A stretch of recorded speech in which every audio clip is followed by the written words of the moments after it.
इस वक्त की सबसे बड़ी खबर आपको बता दें, मुख्यमंत्री योगी आदित्यनाथ डिप्टी सीएम केशव प्रसाद मौर्य के घर पहुंचे हैं। रिया, 4.5 साल में पहली बार ऐसा हुआ है कि सीएम योगी केशव प्रसाद मौर्य के घर पहुंचे हैं। 7 कालिदास मार्ग पर वो गए हुए हैं। कोर कमेटी के सदस्यों की केशव मौर्य के साथ घर पर लंच है। संघ के कृष्ण गोपाल भी केशव प्रसाद मौर्य के घर पर मौजूद हैं। शिवेंद्र श्रीवास्तव हमारे संवाददाता हमारे साथ जुड़ गए हैं ज्यादा जानकारी के साथ। शिवेंद्र, पूरी खबर बताएं, एकाएक इस तरह के कार्यक्रम के पीछे क्या मकसद?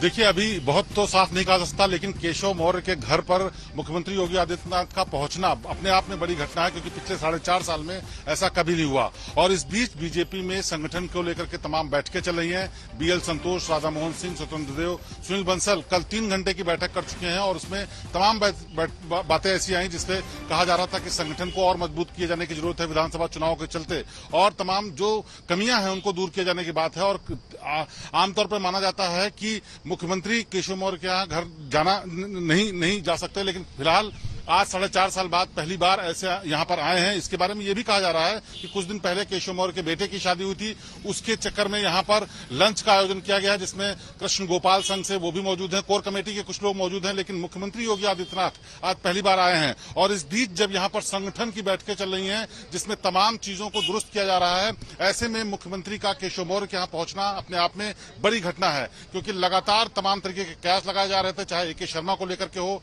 केशव मौर्य को लेकर के हो, या फिर संगठन और मंत्रिमंडल में विस्तार और बदलाव को लेकर के हो। और इन सब के बीच अचानक से मुख्यमंत्री योगी आदित्यनाथ खुद यहां पर पहुंचे हैं। उनकी फ्लीट घर के बाहर है, इस वक्त वहां पर मौजूद है और लंच का जो कार्यक्रम है वो चल रहा है। साथ ही साथ इन लोगों के बीच में बातचीत भी हुई है। तो अपने आप में ये जो सियासी हलचल है ये बहुत महत्वपूर्ण हो जाती है, क्योंकि बीजेपी लगातार आने वाले चुनाव के मद्देनजर अपनी तैयारियां करने में जुटी हुई है और कैसे लोगों के बीच में ज्यादा से ज्यादा समन्वय हो उसके लिए बैठक संगठन कर रहा है। और इसी के चलते संगठन में भी बहुत सारे बदलाव किए गए, कई लोगों को शामिल किया गया प्रकोष्ठों, और जो आयोग हैं उनमें भी भर्तियां की गई हैं, उनमें भी नियुक्तियां की गई हैं। तो ऐसे में जो ये बदलाव दिख रहा है, ऐसे में मुख्यमंत्री योगी आदित्यनाथ खुद यहां पर पहुंच करके केशव मौर्य के घर आए, ये भी अपने आप में एक बड़ी बात है। हालांकि कहा यह जा रहा है जो कि केशव मौर्य के बेटे की शादी हुई थी उसके बाद लंच के लिए है, लेकिन इसके लिए पहले से कोई फॉर्मल बात बाहर नहीं आई थी। अचानक से आज ही मुख्यमंत्री योगी आदित्यनाथ ने वहां से लोक भवन से मूव किया अपने दफ्तर से और यहां पर इनके सरकारी आवास में पहुंचे हैं। तो श्वेता, ये बहुत अब सियासी हल्के में यहाँ पर ये बड़ी घटना के तौर पर देखा जा रहा है और इसके क्या मायने हैं आने वाले वक्त में पता चलेगा। लेकिन एक बात तय है कि संगठन की हो रही लगातार बैठकों के बीच ये कोशिश जरूर हो रही है कि जहां भी कमियां हैं, जहां भी गलत मैसेज जा रहा है, जो चीज भी आने वाले विधानसभा चुनाव में नुकसान कर सकती है, उन सब चीजों को दुरुस्त किया जाए। और ये कड़ी इसकी भी हो सकती है। लेकिन मुख्यमंत्री खुद पहली बार ऐसा हुआ है जब योगी आदित्यनाथ केशव प्रसाद मौर्य डिप्टी सीएम के घर पर पहुंचे हैं। बिल्कुल शिवेंद्र, और इन तमाम बातों के बीच एक बात और अहम हो जाता है। अभी कुछ दिनों पहले केशव प्रसाद मौर्य से बातचीत में उन्होंने खुद, जब नेतृत्व की बात की गई थी, सीएम चेहरे की बात की गई थी, तो उन्होंने खुद कहा था कि केंद्र नेतृत्व तय करेगा कि सीएम का चेहरा कौन होगा उत्तर प्रदेश में। कहीं ना कहीं ये भी कयास लगाए जा रहे हैं, एक अंदर खाने नाराजगी की बात और तमाम तरह की बातें। देखिए श्वेता, ये तो शुरुआत से माना जा रहा था कि केशव प्रसाद मौर्य और योगी आदित्यनाथ के बीच में सब कुछ हमेशा ठीक नहीं चलता है। कई बार इस बात की चर्चा हुई, इस बात के कयास भी लगाए गए, गलतफहमियां भी पैदा हुई, लेकिन किसी ने खुल करके कुछ नहीं बोला। हाल के दिनों में मुख्यमंत्री के चेहरे के रूप में केशव प्रसाद मौर्य ने यह जरूर कहा कि केंद्रीय नेतृत्व तय करेगा, और उसके बाद स्वामी प्रसाद मौर्य ने भी कहा कि दिल्ली तय करेगा कि आखिरकार मुख्यमंत्री कौन होगा। लेकिन यहाँ मुद्दा वो नहीं है। बात यह है कि संगठन की जो बैठकें चल रही हैं उन बैठकों में ये बात जरूर आई है कि सारी चीजें दुरुस्त की जाए, जिन चीजों पर कमियां पाई गई हैं और शिकायतें या फिर लोगों के सुझाव दिए गए हैं। उस कड़ी के बीच में अचानक से ये जो लंच की डिप्लोमेसी है, एक तरीके से कहा जाए, वो होना ये अपने आप में बड़ी घटना है। ये दिखाने की भी कोशिश है कि कहीं कोई कमी, कहीं कहीं दूरी नहीं है। और ये अचानक से ही तय कार्यक्रम किया गया। इससे पहले कोई इसकी न चर्चा थी, न इसका कोई प्लान था, क्योंकि कोर कमेटी के कुछ ही एक लोग, मुश्किल से 6-7 लोग टोटल हैं जो कि इस वक्त यहाँ पर बैठक और लंच पर हैं। तो इनके क्या मायने हैं ये आगे वक्त बताएगा। लेकिन लेकिन मुख्यमंत्री योगी आदित्यनाथ पहली बार ऐसा हुआ है आए हैं यहाँ पर, तो अपने आप में ये मामला बढ़ जाता है, क्योंकि बीजेपी में ये माना जाता था कि योगी आदित्यनाथ और केशव प्रसाद मौर्य के बीच में बहुत कुछ अच्छा नहीं चल रहा। उसके बाद केशव प्रसाद मौर्य का यह बयान आना कि दिल्ली तय करेगा कि आखिरकार मुख्यमंत्री कौन होगा, इसने भी अटकलों को तमाम जन्म दिया। स्वामी प्रसाद मौर्य ने भी कहा, और ये इन सब बातों के बीच में अचानक से योगी आदित्यनाथ का यहाँ पर पहुंचना ये साफ करता है कि राष्ट्रीय संगठन ने, नेतृत्व ने ये संदेश देने की कोशिश की है कि कहीं कुछ गड़बड़ नहीं है, सब कुछ ठीक है, और इन सब जो भी छोटी मोटी कमियां हैं उनको दूर करने की कोशिश की जा रही है। इसीलिए संगठन के तमाम लोगों से, मंत्रियों से तमाम बात की है। राष्ट्रीय महामंत्री बीएल संतोष ने, राधा मोहन सिंह ने पिछली विजिट में भी और 2 दिन की फिर से विजिट पर उत्तर प्रदेश में आए हैं, और ऐसे में यहाँ पर बैठकें करने के बाद वो जो कमियां हैं वो दूर की जा रही हैं, और दूर करने के साथ साथ उसके रिजल्ट भी दिख रहे हैं। रिजल्ट कई रूप में दिख रहे हैं। नई लिस्ट जारी की गई जिसमें तमाम उपाध्यक्ष बढ़ाए गए। AK शर्मा जिनके बारे में कहा जा रहा था, कयास लगाए जा रहे थे कि वो उप मुख्यमंत्री बन सकते हैं, उनको उपाध्यक्ष बनाया गया। इसके अलावा संगठन में तमाम लोगों को इंडक्ट किया गया। रूट लेवल पर काम करने के लिए क्षेत्रों में लोगों को शामिल किया गया, जिससे कि वो जनता के बीच जाकर के सरोकार कर सकें। कहीं न कहीं ये तैयारी दिखती है 2022 के विधानसभा चुनाव की, जिसमें हर एक चीज दुरुस्त करने की कोशिश है, और उसकी सबसे बड़ी कोशिश दुरुस्त करने की तैयारी है। बहुत बहुत शुक्रिया आपका शिवेंद्र तमाम जानकारी के लिए। और आपको बता दें अगली खबर भी उत्तर प्रदेश से ही है, जहां पर धर्मांतरण की साजिश को लेकर योगी सरकार बेहद सख्ती के मूड में है। आपको बता दें कि सरकार ने गैंगस्टर एक्ट से लेकर NSA तक में कार्रवाई के आदेश दे दिए हैं। जरूरत पड़ने पर आरोपियों की संपत्ति भी जब्त की जाएगी। एक दिन पहले ही सरकार ने खुलासा किया था कि यूपी में नोएडा में और दूसरी जगहों पर धर्म बदलने का खेल चल रहा था। इसमें गिरफ्तार किए गए लोग मजबूरी का फायदा उठाकर धर्म बदलवाने के काम में लगे हुए थे। विदेशी फंडिंग तक का खुलासा किया गया था। आपको बता दें जिन 2 लोगों की तस्वीर आप देख रहे हैं, दरअसल ये जामिया नगर के बताए जा रहे हैं, वहां के रहने वाले, और ये लोग धर्म परिवर्तन करा रहे थे उन लोगों का जो कि मजबूर थे। उत्तर प्रदेश की जो योगी जी की सरकार है, इस पे पूरी नजर रखी हुई है, और क्योंकि धर्म परिवर्तन की घटनाएं जो होती हैं वो संविधान के खिलाफ हैं और कानून के खिलाफ हैं, तो इसलिए इस पर नजर रखी गई है, और हम लोग के ATS ने उसमें कार्रवाई करी है, और जो गिरोह है उसको पकड़ा भी गया है, और उन पे सख्त से सख्त कार्रवाई करेगी। उत्तर प्रदेश में धर्म परिवर्तन का कानून तो पहले से ही मौजूद है। इसके मतलब उत्तर प्रदेश की सरकार, उत्तर प्रदेश की पुलिस किसी भी क्षेत्र में कानून व्यवस्था बनाए रखने में नाकाम हो रही है, चाहे महिला पर अत्याचार हो, चाहे शराब माफिया हो, चाहे भू माफिया हो, चाहे कफन चोर हो। जनता की समस्या का तो समाधान पुलिस नहीं कर पा रही है, लेकिन हर घटना का राजनीतिक रूप रंग देना चाहती है। ये हमारे उत्तर प्रदेश के लिए चिंता की बात हो गई है। सुरक्षा एजेंसियां इसलिए मुस्तैद हैं क्योंकि आदरणीय योगी जी लगातार इस विषय पर बहुत गंभीरता से उन्होंने सदन में भी रखा, और हम सब ने मिलकर सदन में जब इसके खिलाफ कानून पारित किया, धर्म परिवर्तन के खिलाफ, धर्मांतरण के खिलाफ, तो विपक्ष ने आवाज उठाई थी। कांग्रेस, सपा, बसपा सब ये जोड़कर चल रहे थे कि नहीं साहब, ये तो हमारा वोट बैंक है, कहां आप ये कानून बना रहे हैं, एक समुदाय के खिलाफ है। लेकिन यही चीजें जो हो रही थी, इसकी चूंकि आदत पड़ी हुई थी इन्हीं लोगों की सरकारों में, ब्रेन वॉश करके धर्म परिवर्तन कराना, नहीं करने पर जबरन कराना, ये सारी चीजें थी ना, तो इसलिए कानून लाए हम। कब तक धर्म और जाति की राजनीति में उलझी रहेगी भारतीय जनता पार्टी की सरकार? 4.5 साल हो गए, उत्तर प्रदेश का नौजवान रोजगार की तलाश में है, सड़क पर वो लाठी खाने को मजबूर है। उत्तर प्रदेश में महिलाओं के साथ अत्याचार हो रहा है। कांग्रेस पार्टी और श्रीमती प्रियंका गांधी जी जन मुद्दों पर बात कर रही हैं, और भाजपा सरकार धर्मांतरण, धर्म परिवर्तन, जाति परिवर्तन, इन सब चीजों में लोगों को उलझाकर रखना चाहती है। और अब बात कोरोना पर बड़ी टक्कर की। जी हां, कांग्रेस और बीजेपी में कोरोना को लेकर सियासी जंग तेज हो गई है। राहुल गांधी ने श्वेत पत्र जारी कर तीसरी लहर को लेकर सरकार को चिताया, तो बीजेपी ने आरोप लगाया कि दूसरी लहर को कांग्रेस शासित राज्य से फैली। राहुल ने गरीबों के लिए अलग से फंड बनाने की मांग की, तो बीजेपी प्रवक्ता संबित पात्रा ने राहुल को जमीन पर उतरकर काम करने को कहा। हिंदुस्तान एक ही ऐसा देश है जहां पे प्राइवेट हॉस्पिटल में पेमेंट के बेसिस पे वैक्सीनेशन हो रहा है। बाकी देशों में सब जगह फ्री वैक्सीनेशन है। प्रधानमंत्री जी पहले भी मार्केटिंग में घुस गए थे। थाली बजाओ, मोबाइल फोन की लाइट जलाओ। कोविड को हमने हरा दिया, बाकी दुनिया में हमने वैक्सीन भेज दी। तो ये पहले भी मार्केटिंग में घुस गए थे। और उसका नतीजा देश ने देखा है। लाखों लोगों ने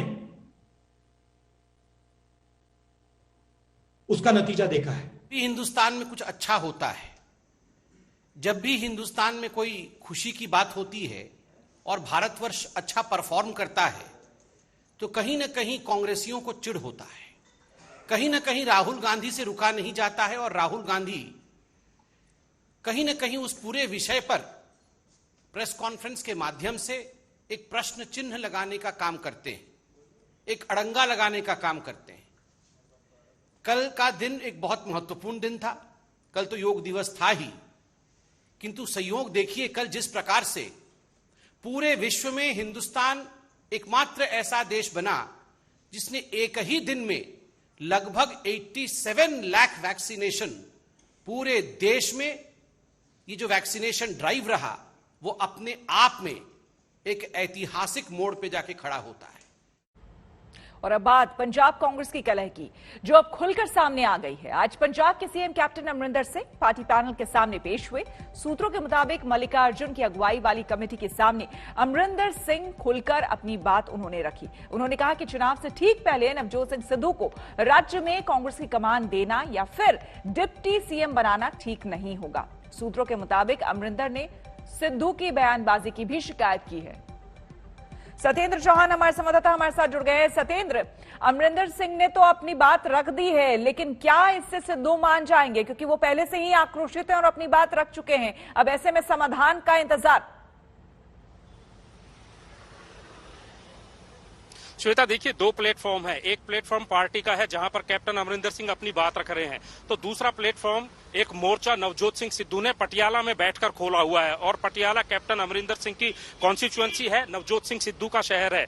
नवजोत सिंह सिद्धू वहां से हमले कर रहे हैं और उन हमलों की शिकायत लेकर कैप्टन अमरिंदर सिंह दिल्ली दरबार में पहुंचे हैं। और नवजोत सिंह सिद्धू ने जिस तरीके से कैप्टन अमरिंदर के खिलाफ लगातार मोर्चा खोला है, उसमें साफ हो रहा है कि नवजोत सिंह सिद्धू अपना एक मन बना चुके हैं। यानी कि इससे पहले नवजोत सिंह सिद्धू केंद्रीय हाईकमान से लगातार कोशिशें कर रहे थे कि उनकी मांगे मानी जाएं। पहले वो कांग्रेस का प्रधान बनना चाहते थे, पंजाब कांग्रेस का, वो बात उनकी नहीं मानी गई। उसके बाद उन्होंने डिप्टी चीफ मिनिस्टर से लेकर कई मांगे, कई प्रस्ताव, ऐसा बताया जा रहा है, रखे, लेकिन कैप्टन अमरिंदर सिंह ने इन सबको कहीं ना कहीं दरकिनार कर दिया है। और जब नवजोत सिंह सिद्धू का इसका एहसास हुआ तो उन्होंने भी भारी भरकम जो है मोर्चा खोल दिया है और अब वो सीधे कैप्टन अमरिंदर सिंह को अपने निशाने पर ले रहे हैं और उन्हीं की रिकॉर्डिंग, उन्हीं की कटिंग्स लेकर कैप्टन अमरिंदर सिंह हाईकमान की कमेटी के सामने पेश हुए हैं और दे रहे हैं और बता रहे हैं कि नवजोत सिंह सिद्धू को या तो संभाला जाए या फिर उनका कुछ ना कुछ। बिल्कुल, आनंद पटेल हमारे साथ जुड़ गए हैं। बिल्कुल सत्येंद्र, आएंगे आपके पास। आनंद हमारे साथ जुड़ गए हैं। आनंद, दिल्ली में आप मौजूद हैं, कैप्टन साहब भी यहीं पर मौजूद हैं, अपनी बातें उन्होंने रखी, क्या कुछ जानकारी आपके पास?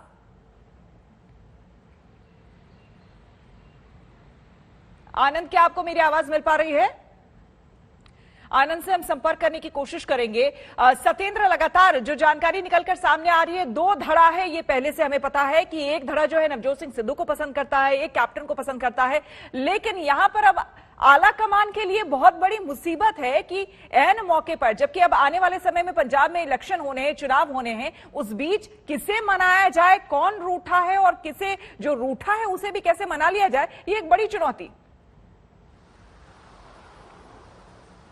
बिल्कुल श्वेता, आपने बिल्कुल सही कहा है। और इसको अगर मैं यूं कहूं कि एक मयान के अंदर दो तलवारें हैं, अब किस तलवार को पहले स्थान पर रखना है, किसको दूसरी तरीके से रखना है, या तो मयान टूटेगी या तलवार टूटेगी, ये हालत कहीं ना कहीं पंजाब में बनी हुई है। अगर नवजोत सिंह सिद्धू को मनाया जाता है तो कैप्टन अमरिंदर सिंह पीछे जा सकते हैं। कैप्टन अमरिंदर सिंह बाकायदा पंजाब में एक बहुत बड़ा फेस है और पिछली बार जब सरकार बनी थी तो कैप्टन अमरिंदर सिंह की अगुवाई में बनी थी। दूसरी तरफ नवजोत सिद्धू है। नवजोत सिद्धू जिस तरीके से एक फायर ब्रांड नेता के रूप में पंजाब में उभरे हैं और कांग्रेस के लिए एक... बहुत बहुत धन्यवाद सत्येंद्र आपका तमाम जानकारी के लिए। और अब बात मिशन कश्मीर के, जहां प्रधानमंत्री की दावत कबूल हो गई है। गुपकार गठबंधन के दलों ने 24 जून को होने वाली प्रधानमंत्री की कश्मीर पर बैठक में शामिल होने का फैसला किया है। आज गुपकार की बैठक के बाद फारूक अब्दुल्ला, महबूबा मुफ्ती और सीपीएम नेता ने मीडिया के सामने आकर ऐलान किया कि सब दिल्ली जाएंगे।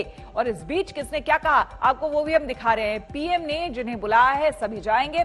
फारूक अब्दुल्ला ने साफ तौर पर कहा पीएम के सामने अपनी बातों को रखा जाएगा। तो नेशनल कॉन्फ्रेंस नेता फारूक अब्दुल्ला तैयार हो गए हैं। आपको बता दें कि 6 पार्टियां हैं गुपकार गुट में, ये सभी तैयार हो गई हैं। यहां महबूबा मुफ्ती भी तैयार हो गई है। 14 तारीख को जो प्रधानमंत्री ने बैठक बुलाया है उस पर बातचीत के लिए सीपीएम की तरफ से तारिक आमी साहब ने भी साफ तौर पर कह दिया है कि बिल्कुल जाएंगे, बुलावा आया है तो हम जाएंगे और अपनी बातों को रखेंगे। लेकिन इस बीच सबसे बड़ा विवादास्पद बयान एक बार फिर पीडीपी नेता महबूबा मुफ्ती ने दे दिया है कि भैया कश्मीर को लेकर भी बात करें। उन्होंने कहा कि कश्मीर को लेकर तो तमाम बातें हो भी रही है, लेकिन पाक को लेकर भी बात करें और पाकिस्तान से बात किए बगैर नहीं मसला सुलझाया जा सकता है। तो इतने लंबे अरसे बाद, एक लंबे समय के बाद एक अच्छे माहौल में बातचीत की यहां पर कोशिश की जा रही थी। लेकिन इस बीच कश्मीर और कश्मीरियत से आगे बढ़कर पीडीपी नेता महबूबा मुफ्ती ने एक बार फिर से पाक का राग अलापा है। एक बार फिर से महबूबा मुफ्ती ने पाकिस्तान से बात करने की बात भारत सरकार को कही है, जबकि भारत सरकार बार बार कह चुकी है कि हम हमेशा तैयार रहते हैं बातचीत के लिए, लेकिन हम तब तक बात नहीं करेंगे जब तक आतंकवाद पर रोक न लगाए पाक। जो हमारे साथ जो हमें मिला हुआ था उसके बावजूद भी जम्मू कश्मीर में एक मसला था। तो अगर जम्मू कश्मीर के हालात सुधारने, इस खिते में अमन लाना है, न सिर्फ जम्मू कश्मीर या हमारे मुल्क के अंदर बल्कि पूरे खिते में, तो इसके बगैर कोई चारा नहीं है। क्लियर कर दिया, नो कॉम्प्रोमाइज ऑन दैट। और डायलॉग की बात, हमसे डायलॉग कर रहे हैं। हम कहते हैं कि ये दोहा जाके तालिबान से डायलॉग कर रहे हैं, आपने सुना होगा हमारी गवर्नमेंट। तो जम्मू कश्मीर में डायलॉग करे और सबके साथ करे और पाकिस्तान के साथ भी करे। यहाँ पाकिस्तान प्रायोजित आतंकवाद ने जम्मू कश्मीर को बर्बाद किया। पाकिस्तान ने तो जम्मू कश्मीर को कब्रिस्तान बनाने की कोशिश की।